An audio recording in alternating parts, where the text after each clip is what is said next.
Bienvenue sur Africa 24 au sommaire de ce QG News. La Libye au cœur des préoccupations.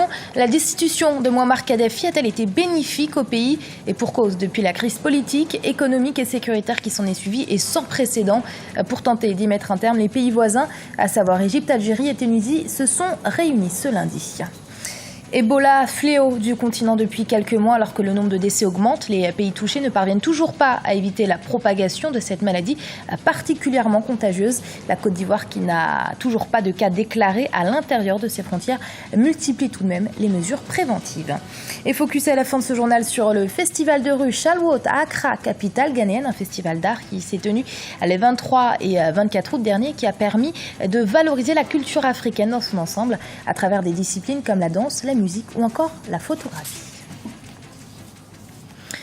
Ce lundi 25 août s'est tenue au Caire, capitale égyptienne, la 4e réunion des ministres des Affaires étrangères des pays voisins de la Libye. Le but de cette réunion étant une nouvelle fois de trouver des solutions à la crise libyenne, une situation d'urgence. C'est pour cela que c'est déjà la 4e fois que les ministres algériens, tunisiens et égyptiens se réunissent au sujet de la Libye. Le point tout de suite avec Charles de Jouvenel. Stade d'instabilité sécuritaire, peu de gens croient encore que la solution viendra par la voie diplomatique. Dès lors, qu'attendre de ces réunions ministérielles, dont l'édition de ce lundi 25 août était déjà la 4e? Alors la question est de savoir, est-ce que on envisagerait une intervention militaire en Libye? La question est évidemment ne peut qu'être posée, elle sera posée de plus en plus parce qu'il est évident qu'arriver à désarmer les groupes rebelles devient compliqué, difficile, voire impossible, sans une intervention extérieure. Je pense que le Conseil de sécurité des Nations Unies va s'y pencher. Il est bien entendu que ces trois pays-là, donc encore une fois, l'Égypte, l'Algérie et à moindre mesure la Tunisie, seront bien entendu aux premières loges en cas de situation d'intervention militaire. 3 ans après la chute de Mouammar Kadhafi, le gouvernement de la Libye reste fragile et n'a pas encore réussi à imposer son autorité sur les milices rebelles armées. Ces dernières semaines furent, en termes sécuritaires, les pires qu'a connu le pays depuis 2011. Suite au décès ce dimanche 24 août de 2 personnes touchées par le virus Ebola en République démocratique du Congo, le gouvernement a mis en place un certain nombre de mesures d'urgence visant à contenir puis à éradiquer le virus. Pour mener à bien ces mesures, le ministre de la Santé a lancé un appel au soutien de la communauté internationale. Charles de Jouvenel. Le ministre de la Santé de la République démocratique du Congo a lancé ce lundi 25 août un appel au soutien de la communauté internationale dans sa lutte face à l'épidémie d'Ebola qui se propage. Félix Kabange Numbi a ainsi déclaré que le pays avait besoin d'un prêt d'urgence de 2,5 millions de dollars supplémentaires. L'Organisation mondiale de la santé avait déjà consenti à un prêt de 2 millions de dollars face à l'urgence de la situation. Un premier pas jugé pour l'instant insuffisant. Nous restons ouverts à la contribution de la communauté tant nationale qu'internationale, que nous avons besoin de votre assistance, de votre accompagnement également, pour que nous puissions ensemble contenir cette épidémie. Dimanche 24 août, 2 décès ont été confirmés et imputés au virus Ebola. Depuis, le gouvernement a intensifié ses efforts pour contenir l'épidémie. Les autorités ont mis en place un certain nombre de mesures d'urgence, parmi lesquelles la mise en quarantaine de zones contaminées, un contrôle plus rigoureux de la circulation, une surveillance accrue et surtout une augmentation des rythmes de livraison de fournitures médicales. Cette dernière mesure, quoique vitale, est la plus compliquée à mettre en place en raison du caractère difficile d'accès du territoire de Djerra où les cas d'Ebola ont été décelés. Défi logistique, parce que le secteur de Djerra est un secteur qui est excentré. Nous serons obligés de placer un campement au niveau du secteur de Djerra. Ça demande énormément de fonds, au-delà du fait qu'on doit placer les centres de traitement de Ebola. Il n'y a pas d'eau dans les environs, donc il faudrait mettre un mécanisme pour apporter de l'eau. Le virus Ebola avait été découvert en 1976 en République démocratique du Congo. Depuis cette époque, le pays a connu 6 épidémies d'importance variable, des expériences sur lesquelles le gouvernement souhaite s'appuyer pour contenir une fois de plus le virus. Il n'y a pas encore de cas déclarés de fièvre Ebola en Côte d'Ivoire, mais pour prévenir tout risque de propagation, le pays vient de fermer ses frontières avec la Guinée et le Libéria. D'autres mesures ont été prises pour prévenir tout danger, comme par exemple l'interdiction de consommer de la viande de brousse. Les autorités du pays mettent en effet tout en œuvre pour éviter une exportation de la fièvre Ebola à l'intérieur de leurs frontières. Reportage en Côte d'Ivoire de notre correspondant Olivier Conan.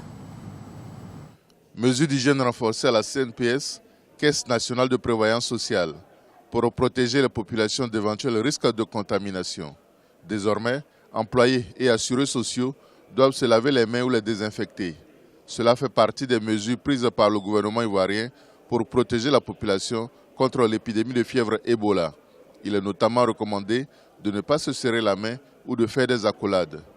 Les structures qui reçoivent du monde doivent respecter ces normes d'hygiène, des mesures diversement appréciées par la population. C'est une très bonne chose de mettre le produit pour se désinfecter avant de pouvoir entrer dans les bureaux, avant d'avoir contact avec quelqu'un. Et si on nous oblige à faire ça, mais c'est la loi, c'est ça, non? Mais là, c'est la loi, on respecte la loi. Mais moi, je n'ai pas confiance dans tout ça. La CNPS tient à protéger son personnel tout en continuant à servir le public. Un comité d'hygiène veille à la bonne application des mesures recommandées par le gouvernement dans toutes les agences du pays. Nous avons aussi mis en place un programme de formation de notre personnel pour davantage les informer sur la maladie, les modes de contamination et les risques éventuels qu'un agent pourrait avoir. Nous sommes même en train de prendre des dispositions au cas où nous aurons affaire à un cas. Comment est-ce que les agents ou bien les médecins du personnel peuvent réagir rapidement pour isoler la personne, essayer d'avoir les éléments nécessaires pour la prise en charge immédiate avant d'appeler les médecins appropriés. La CNPS a offert 50 millions de francs CFA au ministère de la Santé pour lutter contre l'épidémie de fièvre hémorragique Ebola. Pour le moment, il n'y a aucun cas déclaré en Côte d'Ivoire. Par précaution, le gouvernement a fermé les frontières avec la Guinée et le Libéria. Et c'est la loi des séries pour le capitaine de la sélection camerounaise, Samuel Eto'o. Après avoir été exclu de la dernière liste des sélectionnés pour les éliminatoires de la CAN 2015, il a été dépossédé de son brassard de capitaine. Il est remplacé par Stéphane Biya, capitaine de l'équipe nationale senior. Écoutez à ce propos l'éditorialiste Gustave Samnick. Mais je crois qu'il s'agit des règlements de compte individuels, parce que c'est une grosse surprise déjà que ce sélectionneur-là soit maintenant en poste, qu'on ait changé ses adjoints, tous ses adjoints, tout le staff technique, sauf le sélectionneur. Je crois que Stéphane Biya était l'un des plus anciens, si ce n'est le plus ancien. Mais il y a quand même les adjoints de l'Espagnol qui sont encore dans la liste, dont Nicolas Nkoulou. C'est une surprise pour moi, mais compte tenu de la liste que le sélectionneur a convoquée, c'était le plus ancien. Maintenant, l'autre surprise, c'est les adjoints qu'il a choisis. Accra, capitale ghanéenne, abritait les 23 et 24 août le festival de rue Chalwot, un rendez-vous annuel qui réunit depuis 2011 des artistes issus de plusieurs disciplines comme la musique, la danse, l'art urbain ou encore la photographie. Objectif de l'événement pour les organisateurs, raconter des histoires authentiques africaines afin de valoriser l'image du continent. Ibrahima Dindiaye. C'est ici, à Jamestown, un quartier portuaire, que s'est tenue la 4e édition du Chalwot Street Art Festival. Exposition de graffiti et de photographie, projection de films, pièces de théâtre et sport extrême ont rythmé le festival 2 jours durant. Pour les organisateurs, c'est l'occasion de faire du Ghana une vitrine du continent africain. Nous racontons nos propres histoires et ce sont les artistes africains qui le font en racontant au monde une histoire différente sur les Africains, sur ce que l'Afrique représente vraiment, et Chalwot fait partie de ce collectif qui a transmis la nouvelle histoire de l'Afrique. C'est le repositionnement du Ghana comme un centre de création, comme une destination culturelle. Le virus Ebola qui touche l'Afrique de l'Ouest a failli avoir raison de l'événement.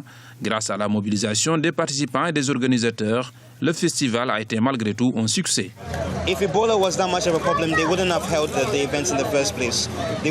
C'est un grand événement, mais à cause du virus Ebola, le festival aurait pu être annulé parce que les manifestations de masse sont l'une des causes de la propagation de la maladie. Mais je ne pense pas que cela nous ait touchés.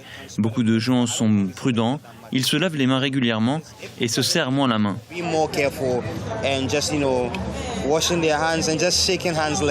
Devenu un rendez-vous culturel incontournable, le festival a réuni en 2013 plus de 3000 personnes, un public encore plus nombreux cette année malgré la crise sanitaire en Afrique de l'Ouest. Et c'est la fin de ce journal. Merci de l'avoir suivi. Restez sur Africa 24. L'info continue.